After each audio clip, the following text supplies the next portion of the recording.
Canada અને યુકેના visa work પરમિટના સામે ઠગાઈ કરનાર ઝડપાયો। અડાજણ પોલીસે કૃપા એજન્સીના સંચાલક ભાવેશ ચૌહાણની કરી ધરપકડ। ભાવેશ ચૌહાણ અને તેના ભાઈ કલ્પેશ ચૌહાણે 24થી વધુ લોકો સાથે કરી હતી ઠગાઈ।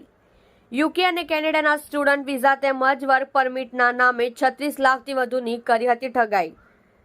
સુરતમાં અડાજણ ઉપરાંત વડોદરામાં પણ કૃપા એજન્સીની ઓફિસ આવેલી હતી। અનેક લોકો આ ચૌહાણ બંધુની ઠગાઈનો ભોગ બન્યાની આશંકા। અડાજણ પોલીસે ભાવેશ ચૌહાણની ધરપકડ કરી 1 દિવસના રિમાન્ડ મેળવ્યા। અડાજણ પોલીસ સ્ટેશનમાં એક વર્ક વિઝા પરમિટ આપવાના બહાને લોકોની સાથે ઠગાઈ કરેલ હોવાનો ગુનો અગાઉ દાખલ થયેલો છે।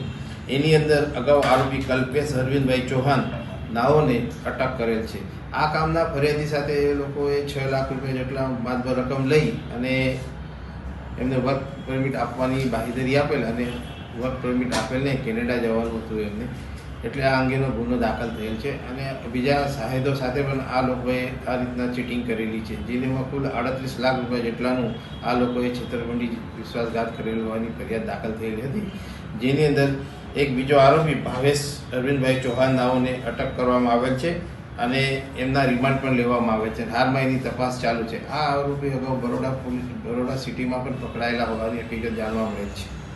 સર, કઈ રીતે આખું ચીટિંગ કરતા હતા? આ લોકો પાસેથી જાહેરાત કરીને ભાઈ હવે કેનેડાનો વર્ક પરમિટ વિઝા કરી આપીશું એમ કરી અને લોકો પાસેથી પૈસા લઈ અને એની પ્રોસિજર કરવાના બહાને એમના પાસેથી પૈસા ભેગા કરી લેતા હતા અને પછી એમને વર્ક વિઝા કે વર્ક પરમિટ કંઈ આપેલ નથી।